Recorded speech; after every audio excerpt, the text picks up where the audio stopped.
$1.4 billion. That is what Cristiano Ronaldo is worth today.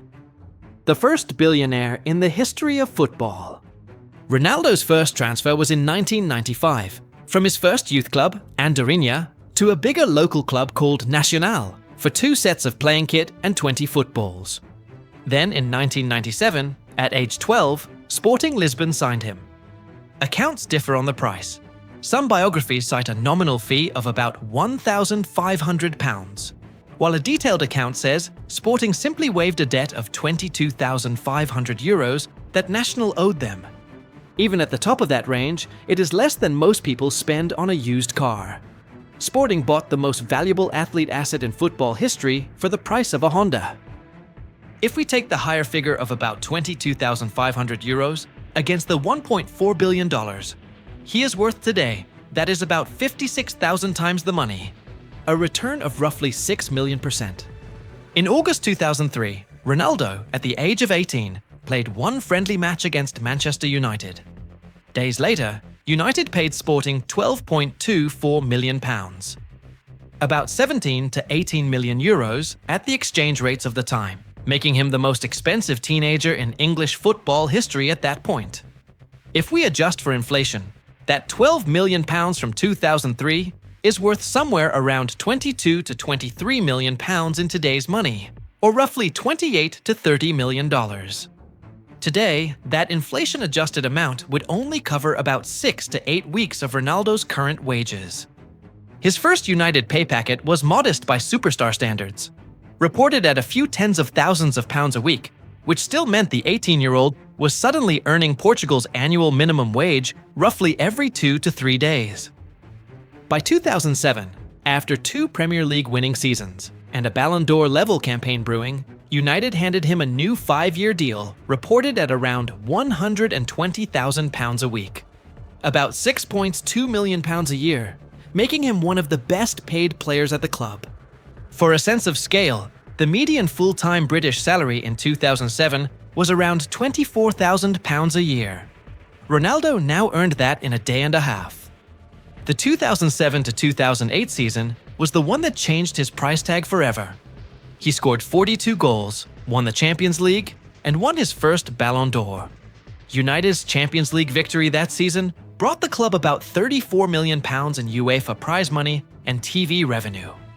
That season, United's annual turnover pushed to around £245 million, with Ronaldo front and center of the club's global appeal.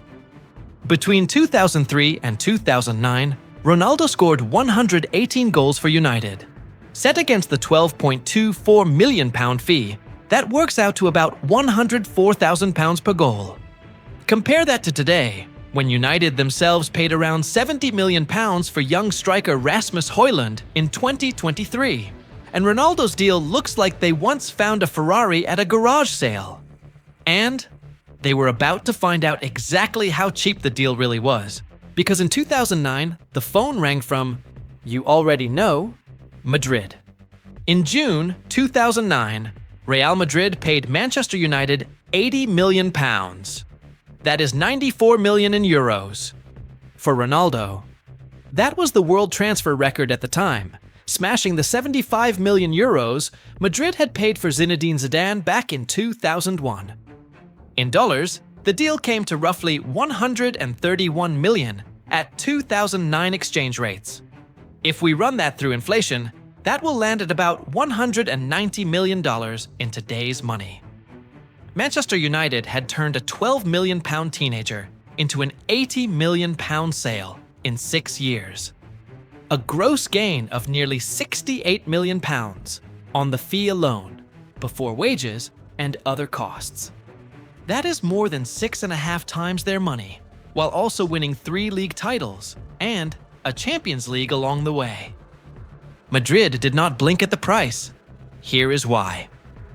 On the day of his presentation, around 80,000 people filled the Santiago Bernabéu stadium just to watch Ronaldo hold up the Madrid shirt. Reports at the time claimed Madrid sold over 1 million Ronaldo jerseys within the first year. Now, a quick reality check, as this channel will always do. Clubs typically keep only around 10 to 15% of shirt retail revenue, with the rest going to the manufacturer and retailers. So shirts alone never pay off a €94 million fee. What pays off is everything together. Tickets, sponsors, TV revenue, trophies, image rights, and Ronaldo delivered on a scale nobody had priced in. His starting salary at Madrid was a reported €13 million a year after tax. By his 2016 contract renewal, that had climbed to a reported €21 million a year net, which, with Spain's top tax rates above 45%, cost the club somewhere around €40 million a year gross. Sounds enormous, right? Maybe, but let's look at the output. Over 9 seasons, Ronaldo scored 451 goals in 438 games for Real Madrid, by the club's own official count. Take the €94 million transfer fee and divide it by 451 goals, and Madrid paid about €208,000 per goal. 4 Champions League trophies came with that, and a single Champions League run can be worth north of €80 million to a club in prize money and TV revenue. By any accounting standard, the most expensive player in history at the time turned out to be underpriced. The summer Madrid bought Ronaldo, they also spent around €67 million on Kaká. That is roughly €160 million of transfer spending in a matter of weeks. An aggressive shopping spree no club had ever attempted. Some called it madness. The accountants called it something else.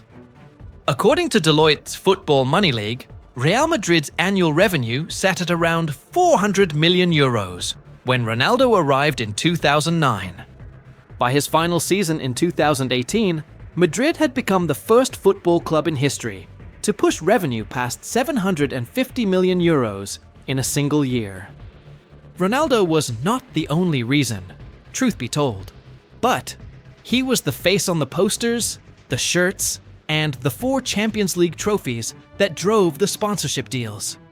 Madrid spent €94 million on a player and watched annual revenue grow by €350 million across his 9 seasons. The money off the pitch was growing even faster. In 2016, Nike signed Ronaldo to a lifetime deal that Forbes and others reported to be worth around $1 billion over its lifetime. The kind of contract Nike had only ever given to Michael Jordan and LeBron James. Bloomberg puts the annual value at an estimated $18 million a year, every year, for a decade and beyond. That same year, 2016, Forbes crowned Ronaldo the highest-paid athlete on the planet for the first time, with $88 million in annual earnings. In 2017, he did it again, with $93 million. Those two numbers, at the end of this video, will look like pocket change. And I mean that literally. Both of those record-setting years combined would not match what he now earns in a single year. Before we move on, can you do me a little favor? Give this video a like, because I am sure you are enjoying it. And also hit the subscribe button.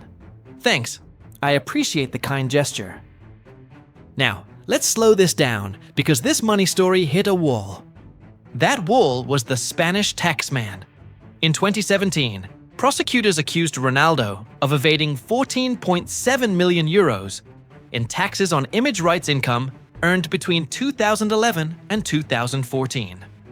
For those that are not accustomed to this whole image rights stuff, image rights are the money paid for a player's face, his name, his brand, stuff like that. And for Cristiano, the offshore structures around that income landed him in court. In January 2019, Ronaldo walked into a Madrid courtroom, accepted a settlement, and agreed to pay €18.8 million, along with a suspended 23-month sentence. A massive settlement by any standard, especially in football. And it tells you one thing loud and clear. The money from being Ronaldo the brand had become enormous in its own right. His face alone was a taxable asset worth tens of millions. Now the transfer that broke every rule of football economics. In July 2018, Juventus paid Real Madrid €100 million for Ronaldo, plus around 12 million more in fees and levies. The total acquisition cost was about €112 million for a 33-year-old. nobody had ever paid 9 figures for a player over 30, because footballers over 30 are supposed to be depreciating assets, like a car driving off the lot. Madrid bought Mr. Siu at 24 years for 94 million, got 451 goals and 4 Champions Leagues, and then sold him 9 years later for more than they paid. They effectively got the greatest run in the club's modern history for free, plus a small profit on the fee, though they did pay 9 years of very heavy wages along the way. Juventus, meanwhile, agreed to pay Ronaldo a reported 31 million euros a year after tax, roughly 54 to 60 million euros a year in gross cost. That single salary was more than double what any other player in the entire Italian league earned. You may ask, why did Juventus pay it? Well, because they believed Ronaldo was a walking stock tip. And for a while, the market agreed. In the 4 trading sessions around the deal, Juventus shares listed on the Milan exchange jumped by roughly 30%, adding on the order of 150 million euros or more to the club's market value. That is more than the entire transfer fee on paper, before he even kicked a ball. Then, the famous claim that Juventus sold $60 million worth of Ronaldo shirts, with over 500,000 of them, in the first 24 hours. That number flew around the world, though Juventus and Adidas never officially confirmed it. On the pitch, Ronaldo delivered 101 goals and 2 league titles in 3 seasons. Financially, though, the era ended in red ink. By the 2020 to 2021 season, hammered by the COVID-19 pandemic and carrying the heaviest wage bill in Italy, Juventus reported a record annual loss of around 210 million euros. The Champions League trophy, the whole project was priced around, never arrived. In football finance, Juventus-era Ronaldo became the textbook case of a superstar, whose salary line constrained an entire club's balance sheet. So in August 2021, the circle closed. Manchester United brought Ronaldo back home for a bargain fee of about 15 million euros, plus up to 8 million in add-ons. Compare that 15 million to the original 100 million Juventus had paid 3 years earlier. That is an 85% markdown on the fee. United made him the highest paid player in the Premier League, at a reported 510 to 515,000 pounds a week. That is close to 27 million pounds a year. The median full-time UK salary in 2021 was around 31,000 pounds. So every single week, Ronaldo banked what a typical British worker would need about 16 years to earn. The reunion produced 24 goals in his first season, then collapsed in his second. In November 2022, Ronaldo gave a television interview focused mostly on the situation at the club. It was seen as an attack on the club. Within days, United and Ronaldo tore up the contract by mutual agreement. Walking away cost him a reported 16 million pounds in remaining wages. At first, it looked like a financial disaster, but it turned out to be the single most profitable exit in the history of employment, because few weeks later, he signed the contract that ended football's salary scale as we knew it. On 30th of December 2022, Ronaldo joined Al Nassr in Saudi Arabia. Saudi state media put his annual package at around $200 million a year, with other reports ranging as high as 211 to 237 million. Whichever figure you take, it instantly made him the highest paid player in the history of the sport, several times over. Let us make $200 million a year feel real. That is about $548,000 a day, $22,800 an hour. More than $6 every single second. Awake, asleep, mid-haircut. It doesn't matter. The median American household earned around $80,000 in 2023, per the US Census. Ronaldo passes that before lunch on any given day. Forbes measured his 2023 earnings at $136 million, putting him back at number 1 among all athletes on Earth. And he has not given the spot back since.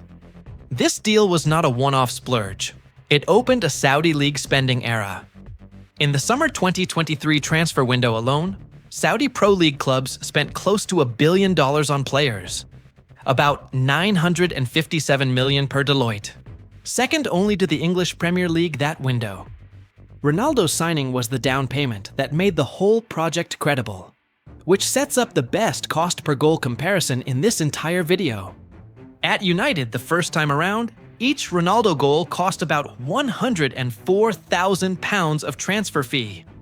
At Al Nassr, with a package around $200 million a year, and 99 goals across his first 2.5 years, a crude split should work out to somewhere in the region of $5 million per goal.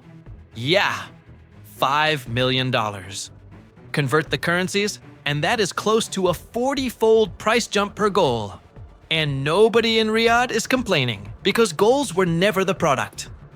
Global attention was, and he delivers that by the hundreds of millions. Let's do a little comparison.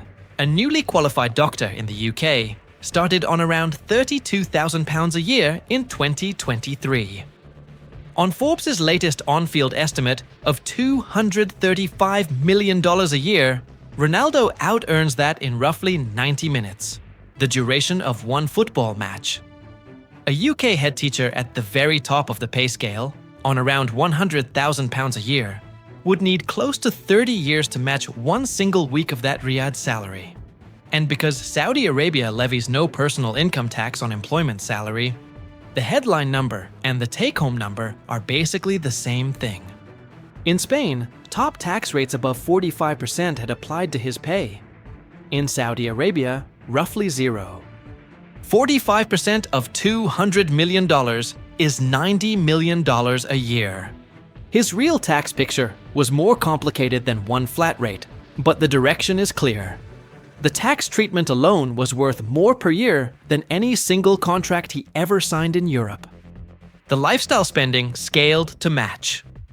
When Ronaldo proposed to his longtime partner, Georgina Rodriguez, in 2025, the diamond ring was estimated by jewelers at anywhere from $2 million to $10 million.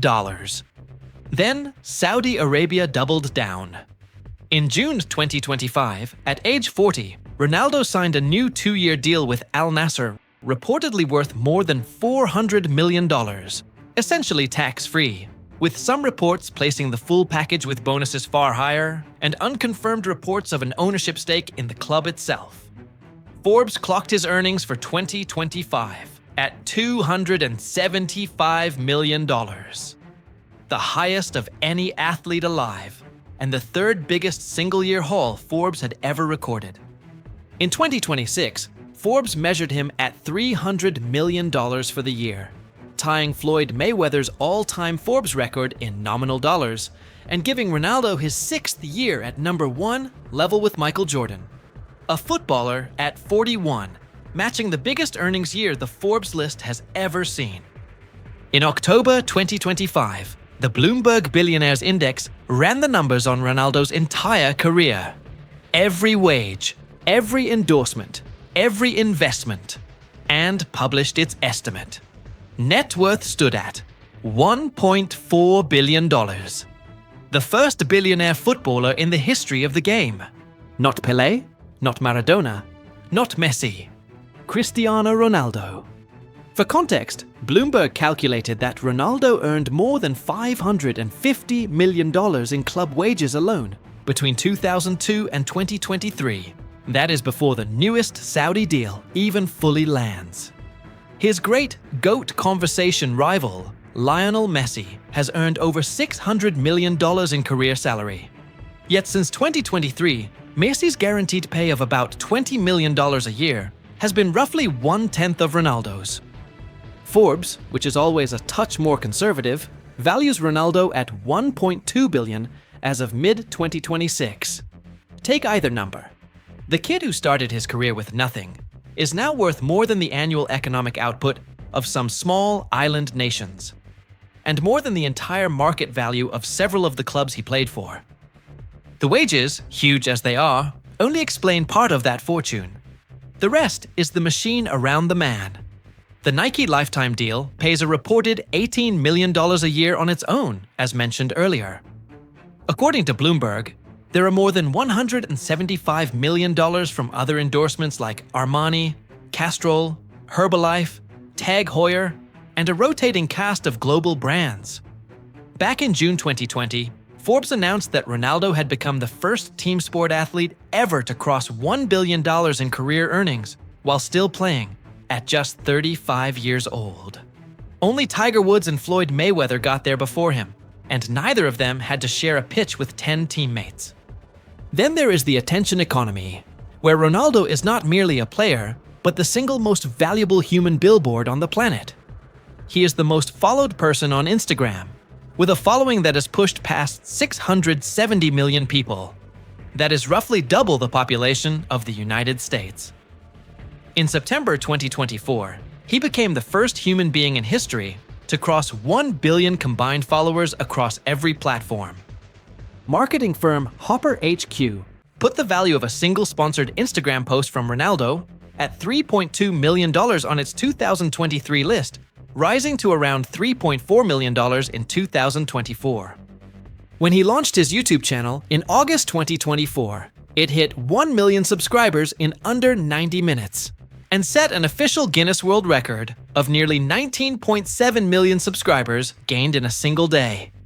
His CR7 brand stretches across underwear, fragrance, footwear, gyms, and hotels, including a hotel venture with Portugal's Pestana Group that launched with an announced investment of 75 million euros. None of these individually rivals the Saudi salary. Together, they are the reason his net worth kept climbing, even in the years his wages did not. Football made Cristiano rich, but football alone never made anyone a billionaire. 21 years of elite wages got him barely halfway there. What carried him over the line was turning his own face into a global asset. The clubs paid for the player. The world paid for the brand. Together, they built the first billionaire footballer. That is the financial number behind the career of Cristiano Ronaldo dos Santos Aveiro, the football GOAT for a lot of football fans. Thanks for watching this. Like and subscribe for more financial numbers.